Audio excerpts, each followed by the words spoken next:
Ever wonder why some relationship patterns keep repeating, even when you try to change them?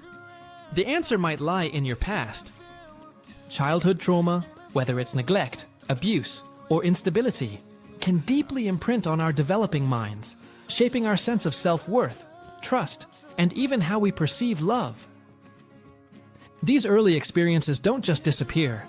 They silently influence our adult relationships, often leading to challenges like attachment issues, communication breakdowns, and a fear of intimacy. Understanding this link is the first step towards healing and building healthier connections. Today we will talk about how childhood trauma affects your adult relationships. So before we start, make sure to hit the like button and subscribe to my channel. Childhood, ideally, is a period of safety, nurture, and consistent care, laying the foundation for healthy emotional development. However, for millions, this ideal is shattered by trauma, experiences that overwhelm a child's capacity to cope. These traumas, whether acute, chronic, or complex, cast long shadows, deeply impacting the very fabric of adult relationships. The innocent vulnerabilities of childhood, when met with neglect, abuse, or unpredictable environments, can rewire the brain, alter attachment styles, and create deeply ingrained patterns of relating to others. Understanding these profound effects is crucial for healing and fostering healthier connections in adulthood. 1. The scarred blueprint, attachment styles and early wounds.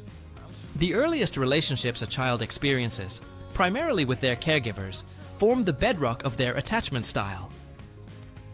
When these relationships are characterized by inconsistency, fear, or a lack of responsiveness due to trauma, the child's developing brain learns to anticipate threat and distrust.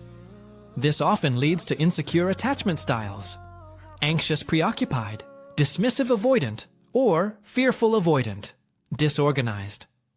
An anxiously attached individual, for instance, may constantly crave reassurance and fear abandonment in adult relationships, mirroring the unpredictable availability of their early caregivers.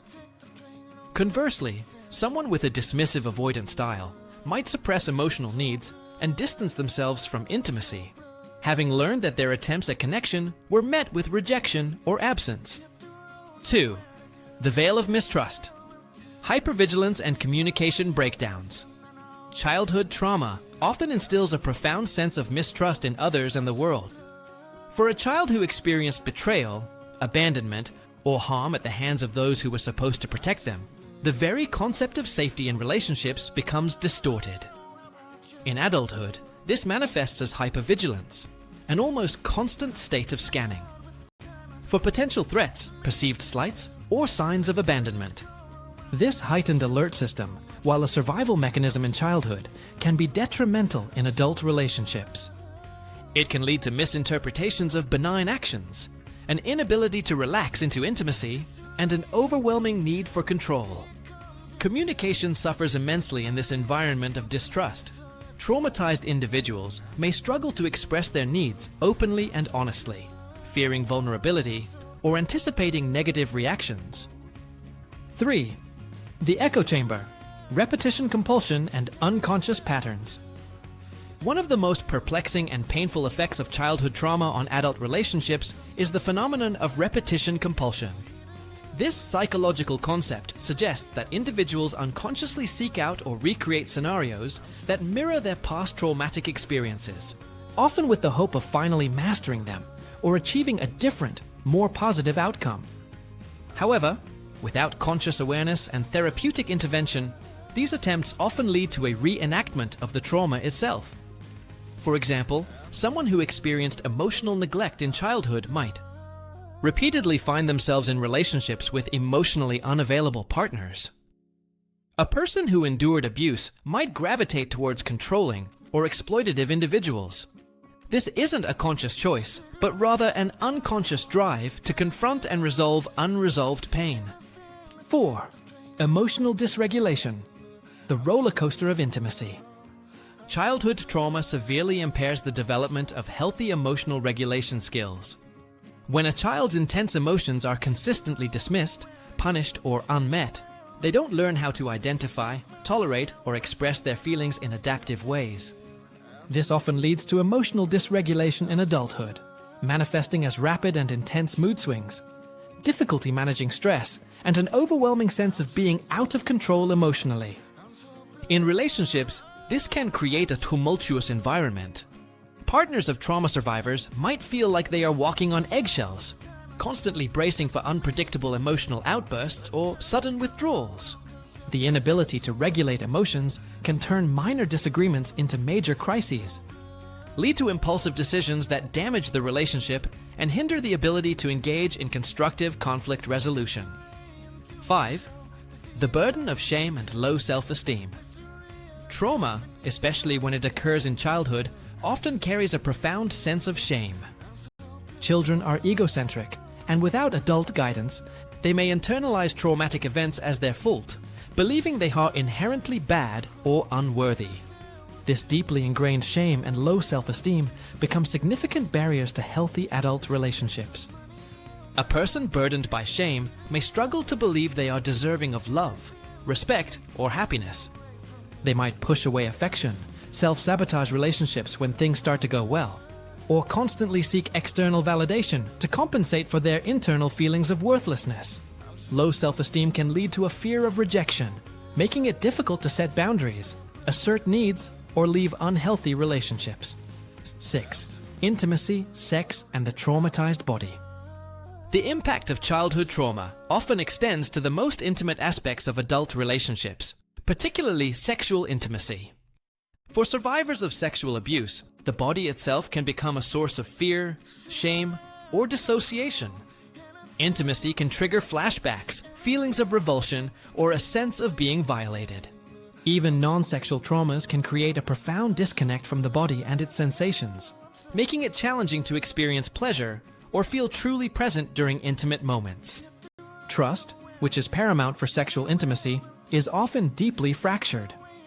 Individuals may struggle with vulnerability, control issues, or a pervasive sense of dread surrounding physical closeness. This can lead to a reluctance to engage in sexual activity, difficulty achieving arousal or orgasm, or the use of sex as a means of seeking validation rather than genuine connection. 7. Navigating conflict, from avoidance to explosion. Conflict is an inevitable part of any relationship, and healthy relationships are characterized by the ability to navigate disagreements constructively. However, for individuals with a history of childhood trauma, conflict can be incredibly dysregulating and triggering. Depending on their specific experiences, they might react to conflict in vastly different ways. Some may become highly avoidant, withdrawing emotionally or physically, fearing that confrontation will lead to abandonment or further harm. They might become people pleasers, suppressing their own needs and opinions to maintain peace, even at their own expense. Others may respond to conflict with explosive anger, mirroring the volatile environments they grew up in. Their nervous system, primed for fight or flight, can interpret even minor disagreements as a life-threatening attack. This inability to engage in productive conflict resolution can lead to resentment, unresolved issues, and ultimately, a deterioration of the relationship. 8. Pathways to healing, cultivating secure connections. While the effects of childhood trauma on adult relationships are profound and pervasive, they are not insurmountable. Healing is a journey, not a destination, and it often requires professional support. Therapy, particularly modalities like EMDR, eye movement desensitization and reprocessing, internal family systems, IFS, and a trauma-informed cognitive behavioral therapy, CBT, can help individuals process traumatic memories, regulate emotions, and develop healthier coping mechanisms. Psychoeducation about trauma and its impact can empower individuals to understand their own reactions and develop self-compassion. Furthermore, choosing partners who are empathetic, patient, and committed to understanding and supporting the healing process is crucial. Building secure attachment can be a long process, but through conscious effort, self-awareness, and a willingness to be vulnerable, individuals can gradually rewire their relational patterns. This involves learning to identify and communicate needs, set healthy boundaries, practice self-compassion, and gradually build trust with safe and supportive individuals. If you like this video and would like to see more like it, please give it the thumbs up. Leave a comment and click the button to subscribe.